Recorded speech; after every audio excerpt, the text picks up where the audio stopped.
So, friends, in today's podcast, we have with us Mr. Chris Jolly, the founder of Jolly Phonics. He has come all the way from London on a tour to India, where he will be traveling to 9 cities in 9 to 10 days.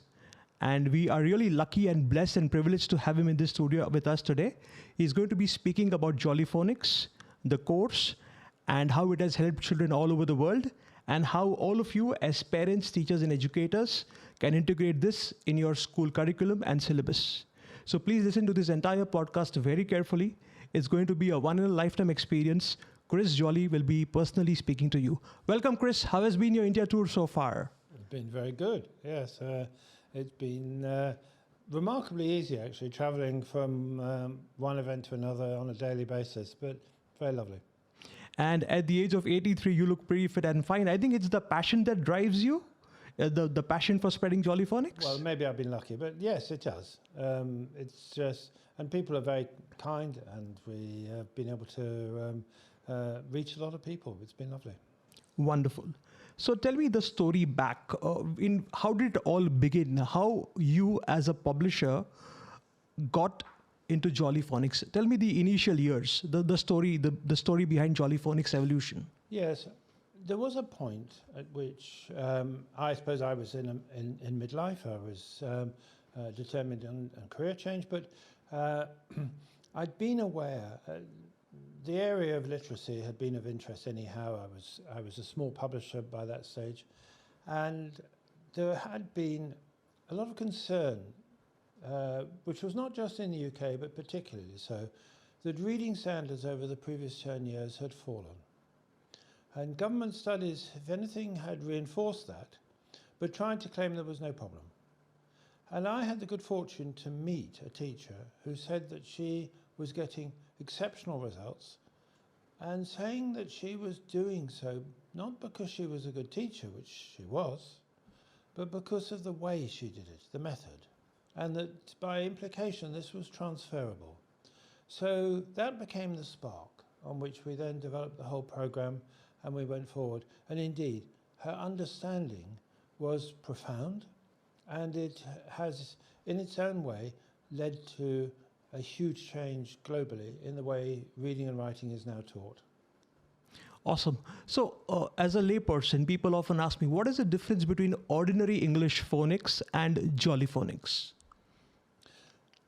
I would say we do it properly, in a way that is more systematic, where the skills of learning to read and write are taught in a very engaging way, but where also there's a dedication to having the children use those skills with material, so storybooks, that just incorporate those skills. They're not asked to do things beyond what they have been taught. And so for young children, they find that the teaching, the learning to read, is something they can do. They feel inspired. They love the idea that they've become a reader, that as they develop, each thing is within their reach. So that is largely where we have been so successful. Wonderful. So people like us, when we were in school many years ago, there was no Jolly Phonics, and we learned through sight as opposed to sound. But then eventually we all learned English. So is it inevitable to teach Jolly Phonics, or millions of people like us who have already learnt it with the sight way instead of the sound way? What is your opinion on this? Very interesting. Teachers and parents in those days, obviously they were doing the best that they felt. And this was the norm. It was that children were taught the alphabet, and then they were read to, and they picked up words from the reading.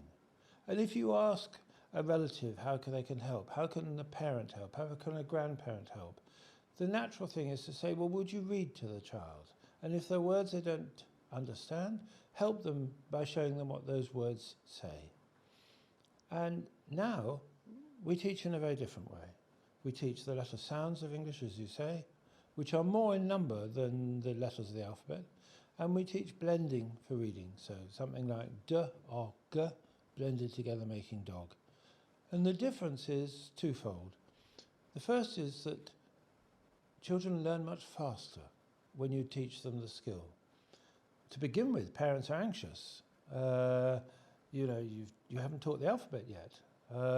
You're teaching sounds, but we haven't had any storybook. But then they find that teaching goes much faster. And the second benefit is, as we say, we lift all boats. And what it means is that we get all children to be able to be competent in reading. There are still those who struggle, and they need a lot of patience in the part of the teacher or the parent. But they have there is that ability to get them to read. And with the previous method, we had what was described in English-speaking countries as a long tail of underachievement. That is, lots of children who simply never quite got there. Those really are the days of the past now. Awesome. So we have many parents and many children who have subscribed to this YouTube channel. Some of these children are experiencing dyslexia, slow learning, some developmental issues. What would you recommend to such kind of parents vis-a-vis Jolly Phonics? Some children do find it harder, but we shouldn't take the view that they are either unable or that they are diminished as an individual. They will get there. But most commonly, the reason they struggle is because they've not had sufficiently systematic teaching in the very early years when they can be most receptive, age 4 and 5. And by wide agreement, the need for those children is still to have those same skills, although being older, they will not be as quick to pick it up, and they may feel that it's getting a bit childish. They may feel that reading isn't easy, so it's not for them. But it needs to be for them, and ultimately they know they will be the better for it.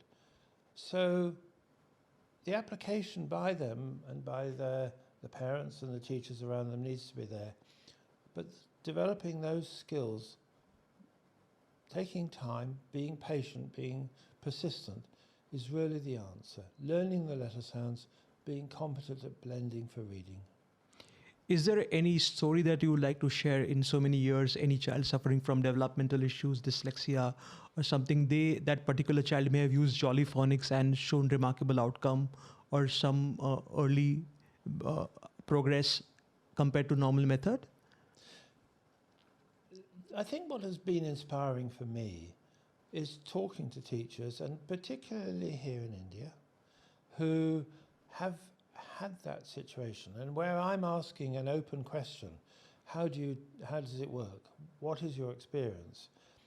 Is to find one teacher after another tells me that yes, they do have the children who find it harder, but yes, they do get them to read. And so I'm full of admiration of teachers who have that sense of dedication and persistence and patience to enable such children to be able to read and to write. And the great pride that they feel, that their parents feel, and the self-esteem that they give the child in the process. Awesome. Tell us about your success in Nigeria as a country. You said your father was in Nigeria. And there's one country which stands as an example for amazing execution of Jolly Phonics. Maybe it acts as an inspiration for governments of other countries. So Nigeria or any other country that you would like to share? I think it'd be fair to say that in many people's minds, Nigeria is one of the most challenging countries in the world. And yes, it is a country that has struggled. But it's also got a wonderful charm about it. And my father worked as, he had the chair of pediatrics in the main university in Ibadan. And so we would go out for holidays, and I remember this as a teenager. So I've always had a fondness for Nigeria. But how can one bring about a difference? And one of the challenges in Nigeria was the fact that there was such a high level of illiteracy. It was commonplace for the majority of children to leave primary school simply unable to read. Now, English is if anything, more embedded in Nigeria even than in India. The teaching is invariably in English in government schools, for instance. All the newspapers in Nigeria are in English, rather there's none in the first languages. So, but there was this challenge. And of course, for government officials, they mean well, but they're not exposed to the same information that even ordinary private school teachers are exposed to. So the challenge was to persuade them that it is possible with the same teachers in the same schools to transform the reading ability. And the route we took was to provide pilots, typically 6 schools in one state, with an independent evaluation that was then published. And we did this in one state. It was hard work. We had to bring the officials to London and give them a nice time and try to persuade them and say we'd now like to provide it for all schools. They were reluctant. They said, you can have a few. We said, that's not what we want. And eventually, at the end of the last day, they said, all right, you can have them all. And we were not doing this commercially. We sent 3 containers into Port Harcourt for that state. We paid everything, and we paid for the training. And what happened is we had the program used in all schools, and they made a huge difference. And we carried on that process from one state after another. And it came a while that the Minister of Education went to one school in the north of Nigeria to look at some maths. And they said to her, while you're here, would you like to see what we're doing on reading? She said, well, okay, if I've got time. And she found these children could read. They were so young. She said, they've been taught just for me. She said, I will give them some words. And she gave them some words, just wrote them on the board, but they could read them all. She said, what's happening here? So they told her the story with Jolly Phonics. So she said, well, I want that Mr. Jolly to come to the capital here, Abuja, and to do a 2-day conference for all the heads of education, all the chairs of the education boards from every state. So that we did. And I did this with a young lady who'd been doing a lot of our work in Nigeria, Louise Gittins. And the result then was everything flowed. And we started being accepted for every state. It has since become national policy. It is now largely funded by donor organizations. And we're seeing that whereas historically, with past results, teenagers in Nigeria still struggle with high levels of literacy, that is no longer the case with the younger children. The 6, 7, 8-year-olds in Nigeria are now coming through with much, much higher levels of literacy. And there's an interesting follow-on on that story. The young lady I was working with, Louise Gittins, is now my daughter-in-law. Is it? That's good. That's good to hear. Yeah. So before we go for a break, I want to ask you a strong question. Would you recommend governments all over the world to stop using the A for apple, B for ball, C for cat method and instead switch on to Jolly Phonics? I would thoroughly recommend it. But I do so not necessarily simply from a commercial point of view. I do so because a switch to this kind of teaching, what is called systematic synthetic phonics, will produce such better results. But to say for myself, for our program, we are going to be the best partner for them. We have a very engaging program. We have the one that is most widely used. We have a cohort of people who understand it from private schools in the country, and we are the best partner to overcome illiteracy in the country. Today, young children's future comes when they are able to be literate in English, to read and to write.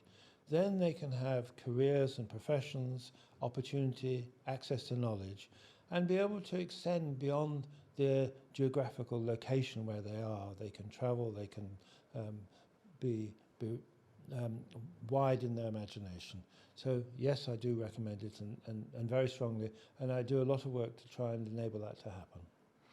Awesome.